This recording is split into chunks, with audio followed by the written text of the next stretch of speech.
आज ही मेरी शादी हुई थी, लेकिन विदाई के समय मेरी माँ ने कहा, नेहा, अपने पति को शादी की पहली रात अपने पास मत आने देना। अगर शादी की पहली रात वह तेरे करीब आ गया, तो वह तुझे तलाक दे देगा।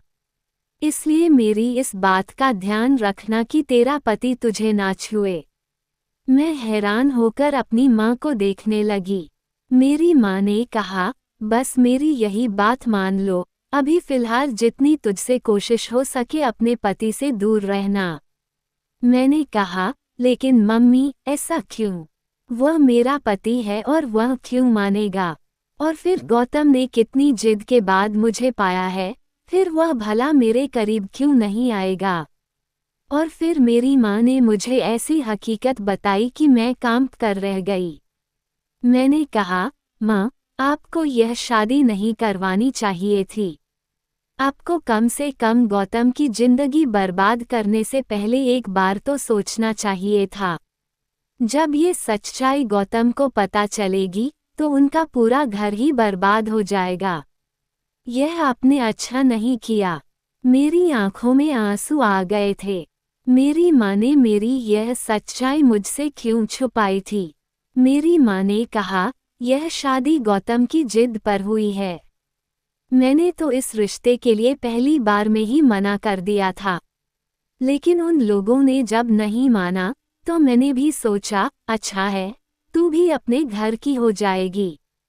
हो सकता है समय गुजरने के साथ साथ तेरी जिंदगी में भी खुशियों के रंग भर जाएं।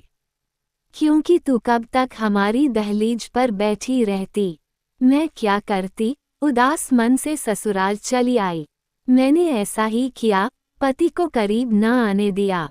सुहाग रात के कमरे में वह बेड पर बैठा मेरे हुस्न की तारीफें कर रहा था और जैसे ही उसने मेरा हाथ छुआ, मैंने उसे पीछे की तरफ धकेल दिया।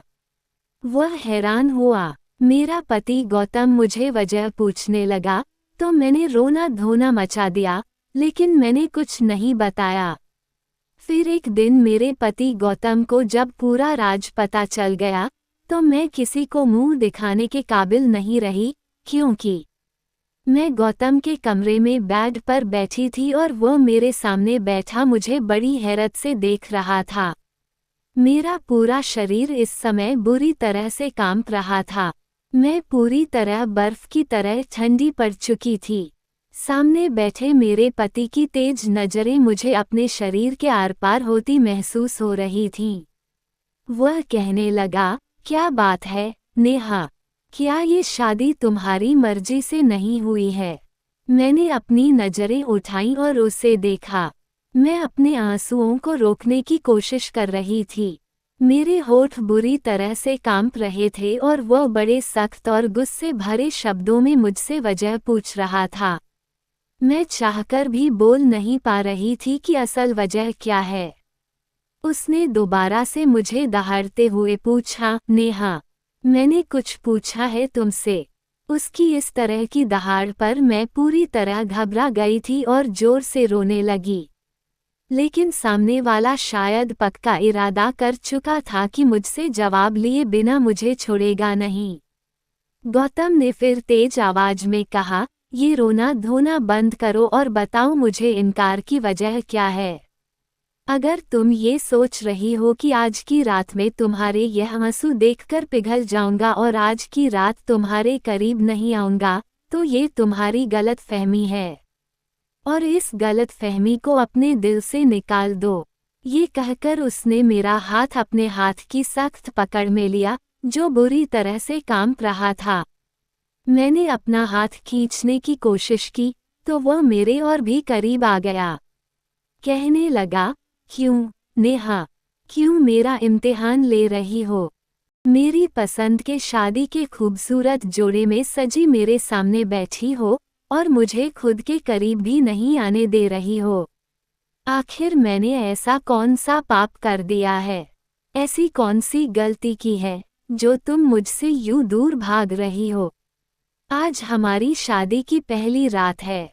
इस शादी को लेकर लड़के और लड़की के दिल में कितने अरमान होते हैं। और तुम आज की रात मुझे खुद के करीब क्यों नहीं आने दे रही हो? आखिर इस सब की वजह क्या है?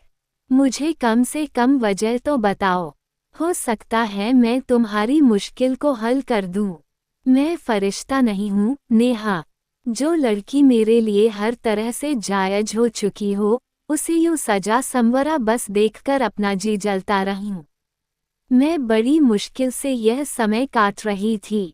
हर रोज तुम्हारी संगत के सपने देखे हैं। धीरे धीरे गौतम के कहने का अंदाज नशीला होने लगा था। वह मेरे चेहरे पर झूलते बाल को बड़ी प्यार से देख रहा था और मेरा दिल धड़कना भूल गया था। जितना वह आज बेताब नजर आ रहा था, मेरे लिए उसे रोकना और भी कठिन इम्तिहान बनता जा रहा था।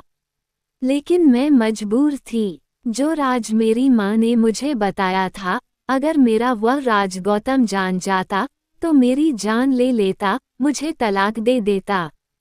गौतम ने मुझे सोने की चेन दिखाई, जिसे पहनाते हुए उसकी उंगलियां बेखुदी से मेरे गले पर रेंगने लगी थीं।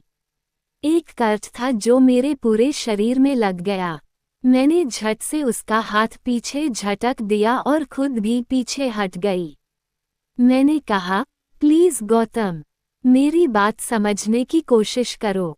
गौतम ने कहा, मुझे बस 1 महीने का समय दे दो। मैंने विनती करते हुए कहा, लेकिन गौतम पर तो नशा सवार था, वह कुछ भी सुनने के मूड में नहीं था। कहने लगा, वजह बताओ मुझे, वरना मैं जबरदस्ती पर उतर जाऊंगा। तुमसे अपना हक वसूल कर लूंगा। तब भी तुम मुझसे सवाल नहीं करोगी।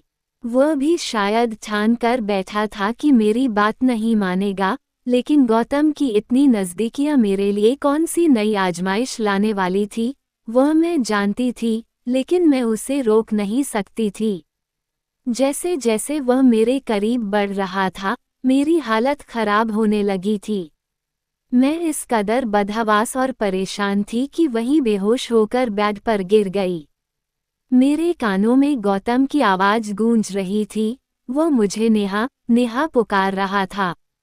मुझे बाजू से हिलाते जा रहा था, शायद उसे अंदाजा नहीं था कि मैं होशो हवास खो बैठूंगी। शायद मैं होश से बेगाना हो रही थी, या फिर ये उन दवाओं का असर था जो फेरों के बाद अपनी माँ की बातें सुनकर मैंने खाई थी। जो खुलासा मेरी माँ ने मुझ पर किया था, मैं चाहकर भी अपने पति को अपने करीब नहीं आने दे सकती थी।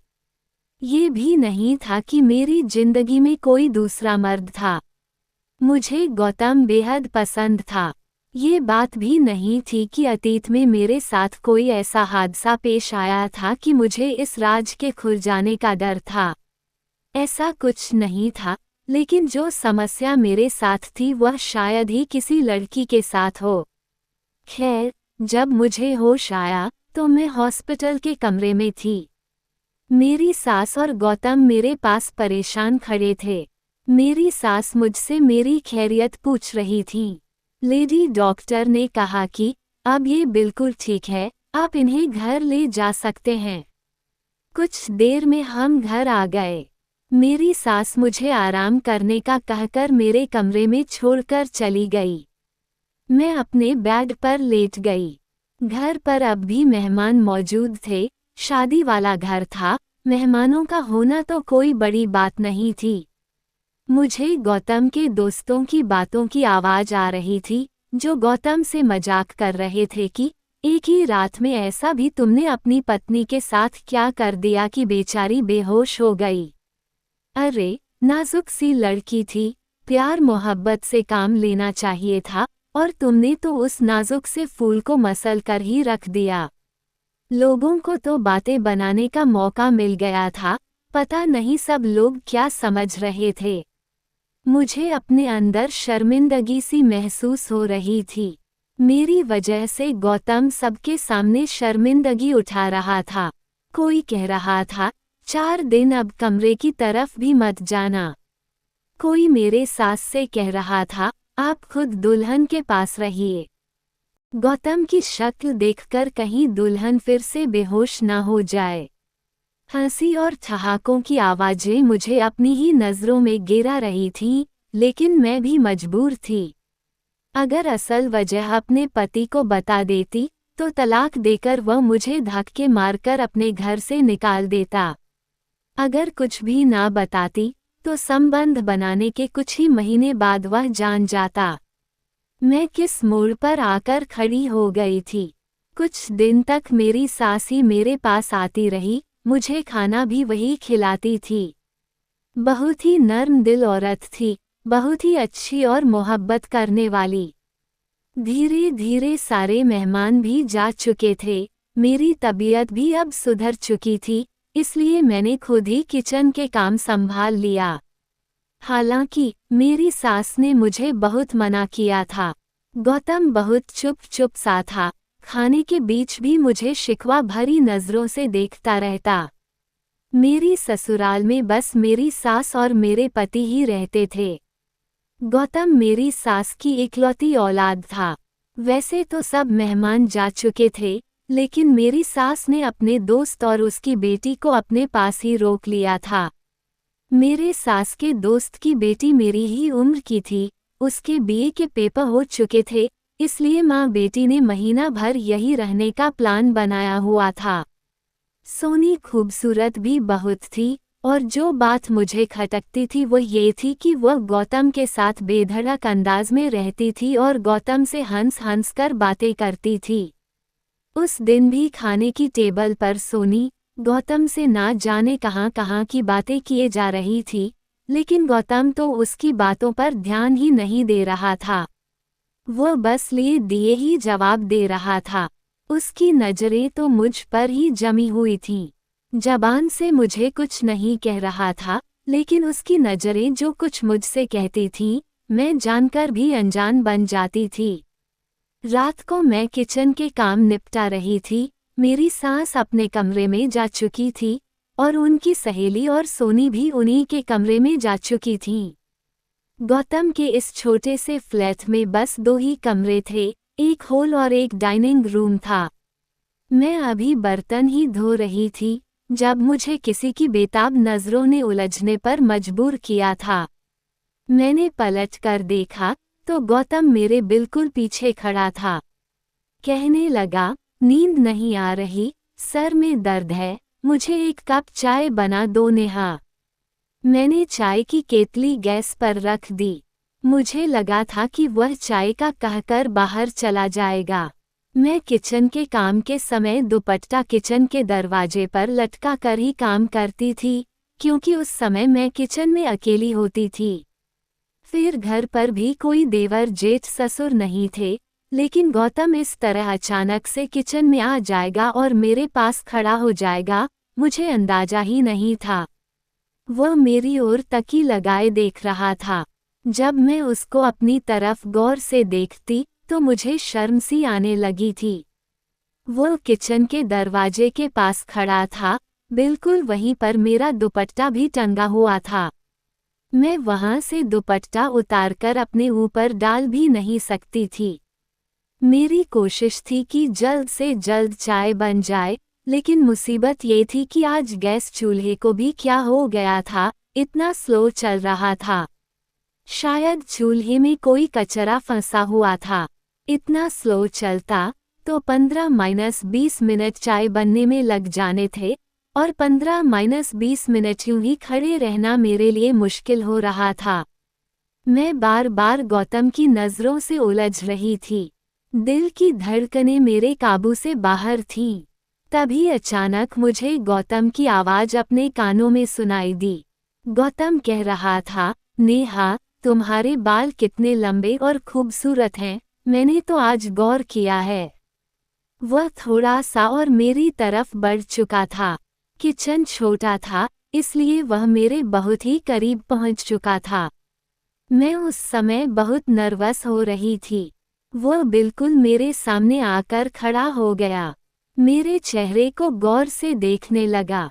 वह बोला, जानती हो, मैंने जब तुम्हें पहली बार अपने दोस्त की शादी पर देखा था, तुम्हारी मुस्कुराहट से तुम्हारे चेहरे पर पड़ने वाले डिंपल ने मेरा दिल ही मुझसे छीन लिया था। मैं जब तक उस शादी के फंक्शन में मौजूद रहा, मेरी नज़र लगातार तुम पर थी। बस वही अपना दिल तुम पर ऐसा हारा कि जब तक रिश्ता पक्का नहीं हो गया, मेरा सुकून और चैन जैसे मुझसे छीन ही गया था। ये कहते हुए वह मेरे और भी करीब आ गया था। मैं पीछे सेल्फ से जा लगी थी। गौतम, प्लीज पीछे हटो, मुझे अपना दुपट्टा लेना है। मैंने अपने माथे पर आए हुए पसीने को साफ किया था। गौतम ने कहा, क्यों? यहाँ कोई गैर है क्या, जिससे तुम्हें अपने आप को छुपाना है? पति पत्नी तो वैसे भी एक दूसरे के होते हैं। गौतम मुझसे और भी करीब हो गया और मुझे कमर से पकड़ लिया और अपने होंठ मेरी गर्दन पर रख दिए। उसकी गर्म गर्म सांसों से मैं पिघलने लगी थी। मेरी हालत अब और भी ज्यादा खराब होने लगी थी। इससे पहले कि वह मेरे चेहरे को अपने हाथों में लेता, मैंने उसे पीछे धक्का दिया और किचन से बाहर निकल गई। तेजी से अपने कमरे में जाकर दरवाजा बंद कर लिया। मैं कैसे गौतम की बढ़ती हुई बेकरारी को रोक सकती थी? वो पति था मेरा, मुझसे मोहब्बत करता था। उसने अपने दोस्त की शादी में मुझे पसंद कर लिया था और मेरे घर रिश्ता भेज दिया था। मेरी माँ ने पहले इस रिश्ते के लिए मना कर दिया था और जब तक ये रिश्ता पक्का नहीं हो गया, उसने हमारे घर की दहलीज नहीं छोड़ी थी। वह ना जाने कब से मेरे इंतजार में था और जब आज मैं उसकी पत्नी बनकर उसके घर में मौजूद थी, तो वह मुझे जी भरकर प्यार भी नहीं कर सकता था, क्योंकि मैंने उसे इजाज़त नहीं दी थी। वह अपनी जगह सही था, लेकिन जिस मुश्किल में मैं फंस चुकी थी, वह मेरे लिए एक मुसीबत बन गई थी। टेंशन के कारण मैं रोने लगी थी। पत्थर की तो मैं भी नहीं थी। एक नेचुरल सा रिश्ता था। जितनी मोहब्बत और संगत की तड़प गौतम को थी, मैं भी उसकी संगत के लिए तड़प रही थी। जी चाहता था कि उसकी मजबूत बाहों में समाकर दुनिया के सारे गमों को भुला दूं, लेकिन बस मेरी मजबूरी मेरे आड़े आ जाती थी। रोते रोते पता नहीं कब मेरी आंख लग गई थी। सुबह जब उठी तो गौतम ऑफिस जा चुका था। मैंने अपनी सास से गौतम की इतनी जल्दी ऑफिस जाने की वजह पूछी, तो मेरी सास ने कहा, पता नहीं, कह रहा था ऑफिस में कुछ जरूरी काम है। मुझे याद आया, मैंने तो रात भर अपना कमरा अंदर से लॉक रखा था। शायद गौतम वहीं हॉल में सोफे पर ही सो गया होगा। उसके कपड़े और बैग वगैरह भी तो कमरे में ही थे। मैं समझ गई गौतम ऑफिस नहीं गया, बल्कि वह घर से कहीं चला गया है। अब मुझे गौतम की चिंता होने लगी। पता नहीं वह कहाँ चला गया होगा। वह मुझसे नाराज था। पूरा दिन मेरा इसी चिंता में निकल गया था। शाम 4 के करीब वह आया था। वह सीधा कमरे में चला गया। उसके बाद से गौतम ने मुझसे बातचीत करना बिल्कुल बंद कर दी। वह बिल्कुल भी मेरी तरफ नहीं देखता था। एक बार जब उसके ऑफिस के कपड़ों पर प्रेस करने लगी, तो उसने मेरे हाथ से छीन लिया। कहने लगा, मेरे काम करने की तुम्हें कोई जरूरत नहीं है। ये कहकर उसने अपने कपड़े सोनी को दे दिए। नाश्ते का भी उसी से कहने लगा। मैं बेचैन सी होकर रह गई थी। गौतम का रवैया शायद मेरे साथ ठीक ही था। वह कब तक मेरे साथ नरमी से रह सकता था। लेकिन मेरी जान पर उस समय बनाई जब मैंने सोनी को गौतम के आगे पीछे घूमते देखा। वह बड़ी खुशी से दौड़ दौड़कर गौतम के सारे काम कर रही थी। हैरत तो मुझे ये देखकर भी हुई कि शाम को जब गौतम ऑफिस से वापस आता था, उस समय सोनी नई नवेली दुल्हनों की तरह तैयार होकर दरवाजे पर खड़ी रहती थी। जैसे ही गौतम अंदर आता, सोनी भागकर उसके करीब जाती, उसे मुस्कुराते हुए हेलो कहती और उसके हाथ से बैग ले लेती। जो जिम्मेदारी मेरी थी, वह बड़ी खुशी से सोनी निभा रही थी। और मेरे अंदर तो जैसे आग ही लग गई थी। लेकिन मैं क्या कह सकती थी, क्योंकि गौतम खुद उसे इतनी अहमियत दे रहा था, शायद इसलिए कि जो वह चाहता था, वह मैं पूरा नहीं कर सकती थी। बात यहीं तक रुकी रहती तो ठीक था, एक बार रात के समय मेरी आंख खुली तो मुझे बाहर डाइनिंग रूम से बातों की आवाज आ रही थी। जब मैं कमरे से बाहर निकली तो दोनों ही हंस हंस कर बातें कर रहे थे। सामने चाय के 2 कप भी पड़े हुए थे।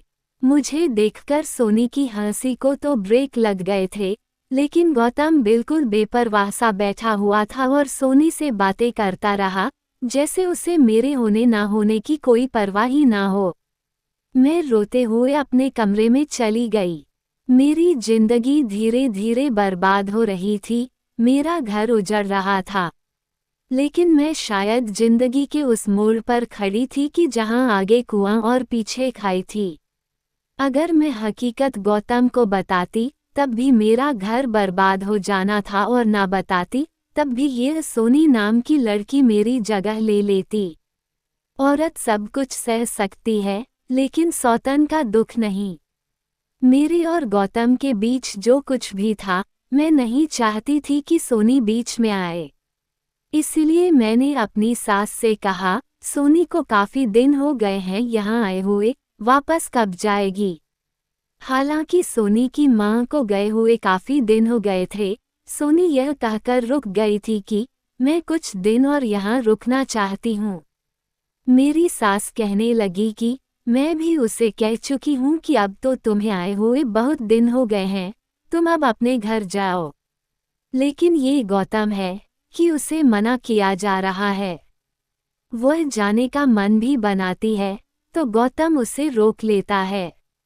ये सुनकर तो मेरा दिल जैसे किसी ने मुट्ठी में जकड़ लिया था।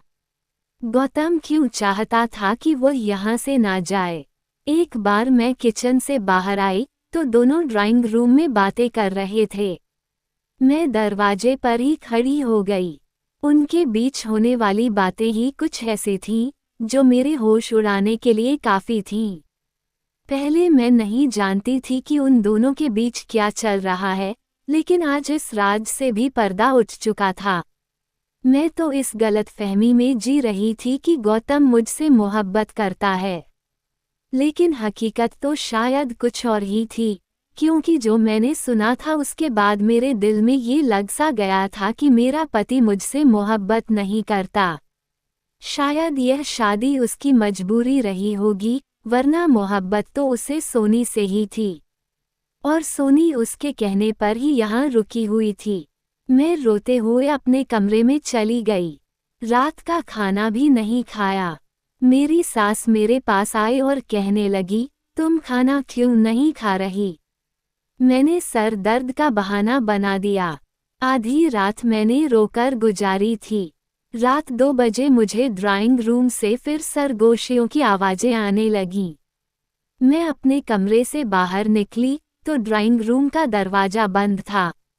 मैंने ड्राइंग रूम की खिड़की से देखा तो मेरे होश उड़ गए। सोनी गौतम की बाहों में थी। अचानक मेरी आंख खुली थी। मेरा शरीर बुरी तरह से कांप रहा था, मैं पसीने से भीग चुकी थी। भगवान का धन्यवाद किया कि जो मैंने देखा वह एक सपना था। मैं उठकर जल्दी से अपने कमरे से बाहर निकली। हॉल में खामोशी छाई हुई थी। मैं ड्राइंग रूम में गई। गौतम अपने लैपटॉप पर कोई काम कर रहा था। मैं रोते हुए उसके पास बैठ गई। वो मुझे देखकर कुछ परेशान हुआ, कहने लगा, क्या बात है, रो क्यों रही हो। मैंने कहा, गौतम, आप आज के बाद सोनी से बात नहीं करेंगे। मेरी बात पर पहले तो वह कुछ देर तक मुझे देखता रहा, फिर अपना लैपटॉप बंद कर दिया। कहने लगा, क्यों ना बात करूं। मैंने कहा, आपके दिल में सोनी थी तो मुझसे शादी क्यों की आपने। वह कहने लगा, मुझसे बहुत बड़ी भूल हो गई, जो मैंने सोनी की कदर नहीं की और तुम्हारे हुस्न का दीवाना बन बैठा और तुमसे शादी कर ली। सोनी मुझसे पहले से ही मोहब्बत करती है और मुझसे शादी करना चाहती है, और अब मुझे भी इस बात का एहसास हो गया है। इसलिए मैं सोनी से शादी करना चाहता हूँ। ये सुनकर तो मेरा दिमाग ही चकरा गया था। मैं फूट फूट के रोने लगी। मैंने कहा, आप ऐसा नहीं कर सकते, मुझे यूं बर्बाद नहीं कर सकते। मैं मर जाऊंगी आपके बगैर, गौतम। मैं आपसे बहुत मोहब्बत करती हूँ। मेरी बात सुनकर गौतम ने मेरा हाथ पकड़ा और कमरे में लेकर आया और कमरे का दरवाज़ा बंद कर दिया। कहने लगा, बस यही तो सुनना चाहता था मैं। ये जानता था कि तुम्हारे दिल में क्या है, इसलिए मैंने सोनी से विनती की थी कि वह मेरे साथ मिलकर यह ड्रामा करें। नेहा, सोनी मेरी सगी बहन है। मम्मी की सहेली की कोई औलाद नहीं थी, इसलिए मम्मी ने सोनी को उन्हें दे दिया था। ये बात मेरे लिए एक नया खुलासा थी। फिर गौतम बोला, तुम्हारी दूरियों ने मुझे बेहद परेशान कर रखा था। मुझे लगा, शायद तुम किसी और से मोहब्बत करती हो, इसलिए मुझसे दूर रहने के बहाने ढूंढती हो। इसलिए मैंने सोनी के साथ मिलकर यह ड्रामा किया था और आज तुम्हारे इजहार ने मेरे अंदर एक इत्मीनान और सुकून भर दिया है। शायद तुम्हारी मुझसे दूरी एक नेचुरल झिझक थी। गौतम मेरे करीब आने लगा, इतना करीब कि उसने मुझे अपनी बाहों में भर लिया। गौतम ने मदहोश होते हुए कहा, नेहा, अपने दिल दिमाग से सारा डर निकाल दो। मैं तुम्हारा पति हूँ, तुमसे बेइंतहा मोहब्बत करता हूँ। तुम्हें कभी कोई तकलीफ नहीं पहुँचाऊंगा। इस बार मैं उसे रोक नहीं पाई, क्योंकि अपनी जुबान से मैं इजहार मोहब्बत कर चुकी थी। पूरी रात मेरी डर में गुजरी थी कि जिस दिन मेरा सच गौतम को पता चल गया, वह दिन मेरा इस घर में आखिरी दिन होगा। खैर, मेरी संगत पाकर गौतम बेहद खुश था। कुछ दिनों बाद सोनी भी वापस चली गई थी। बस मेरा दिल हर समय डर के साए में रहता था कि जब मेरी सच्चाई का पता गौतम को होगा, तो मेरा क्या होगा। हमारी शादी को कुछ ही महीने गुजरे थे, जब एक बार मेरी सास खाने के बीच कहने लगी, गौतम, मुझे जल्द से जल्द पोते या पोती की खुशखबरी सुनाओ। तुम मेरी इकलौती औलाद हो और मैं चाहती हूँ कि जल्द से जल्द दादी बन जाऊं। इस सूने आंगन में एक छोटे से बच्चे की किलकारियां गूंजें। ये सुनते ही मेरे हाथ से प्लेट गिर गई। मैंने जल्दी से प्लेट उठाई। गौतम ने मेरी तरफ देखकर कहा, क्या बात है नेहा, तुम इतनी परेशान क्यों हो रही हो। मैं उसे क्या जवाब देती, मेरी तो भूख ही मिट चुकी थी। फिर गौतम ने मुस्कुराते हुए अपनी माँ को तसल्ली दी, माँ, अभी इतनी भी जल्दी क्या है। आपको ये खुशखबरी भी जल्दी ही मिल जाएगी। लेकिन मेरी सास को तो बहुत ही जल्दी थी और शायद उनकी यह जल्दबाजी स्वाभाविक भी थी। उनके दो ही तो बच्चे थे। सोनी को उन्होंने अपनी सहेली को दे दिया था। उनके पास सिर्फ गौतम था। ना जाने कितने वर्षों से यह घर सूना पड़ा हुआ था, इसलिए उन्हें बच्चों की बहुत ज्यादा जल्दी थी। अपनी माँ के बार बार कहने पर गौतम मुझे एक लेडी डॉक्टर के पास ले गया। उसने बहुत से टेस्ट लिखकर दे दिए। मेरा दिल बेहद बेचैन था। जो भी हो रहा था अच्छा नहीं हो रहा था। मैंने डरते डरते गौतम से कहा, मम्मी को इतनी भी जल्दी क्या है बच्चों की। गौतम ने तो मेरा हाथ थाम कर बोला, नेहा, बच्चे तो मुझे भी बहुत पसंद हैं। मैं तो चाहता हूँ भगवान मुझे एक ही बार में 2 बच्चे दे दे। गौतम की बातें मेरा दिल दहलाने के लिए काफ़ी थीं। जो हकीकत मेरी माँ ने मुझे बताई थी, मैं जानती थी कि मैं इस खुशी को गौतम को नहीं दे सकती। और जिस दिन ये बात गौतम को पता चली, वह दिन मेरा इस घर में आखिरी दिन होगा। वह मुझे कभी भी सच्चाई के साथ स्वीकार नहीं करेगा। फिर वह समय भी आ गया था, जिस दिन मेरा अल्ट्रासाउंड हुआ था। उस दिन मेरी रूह जैसे मेरे शरीर से निकल रही थी। जिस तरह से अल्ट्रासाउंड करने वाली बार बार मेरे चेहरे की तरफ देखती, तो कभी अल्ट्रासाउंड की स्क्रीन की तरफ, तो मेरी जान जाती हुई महसूस हो रही थी। मेरी आंखों से आंसू बहने लगे। मैंने डॉक्टर से विनती की कि वह मेरे बारे में मेरे पति को कुछ ना कहे, लेकिन वह कहने लगी, ये तुम कैसी बातें कर रही हो। हमें यह न ऑर्डर नहीं है। और वैसे भी अगर मैं नहीं बताऊंगी तो कोई और अल्ट्रासाउंड वाला बता देगा। ये बात ज्यादा दिनों तक छुप नहीं सकती। भलाई इसी में है कि आप अपने पति को खुद ही सच्चाई बता दें। मैं उससे विनती करने लगी कि मेरा घर टूट जाएगा, लेकिन शायद मेरी किस्मत ही खराब थी। मेरी रिपोर्ट गौतम तक पहुंच गई थी। जैसे ही लेडी डॉक्टर ने वह रिपोर्ट देखी तो मुझे हैरत से देखने लगी और उसने मेरे रिपोर्ट की सारी सच्चाई गौतम को बता दी। और मैं यूं थी कि पत्थर की तरह कुर्सी पर बैठी हुई थी। मेरा सच गौतम को पता चल चुका था। गौतम के बदलते हाव भाव और बदलती रंगत मेरी जान निकाल रही थी। घर जाते ही मेरी सास ने गौतम से मेरी रिपोर्ट्स के बारे में पूछने लगी तो गौतम कहने लगा, अभी डॉक्टर ने कुछ नहीं बताया है। ये सुनकर मुझे थोड़ी राहत मिली, क्योंकि अगर मेरी सास को पता चल जाती तो उसी वक्त मेरे हाथ पकड़कर मुझे घर से निकाल देती। मैं चुपचाप अपने कमरे में चली गई थी। उस समय मेरी बेचैनी अपने चरम सीमा पर थी। मेरी जान निकली हुई थी।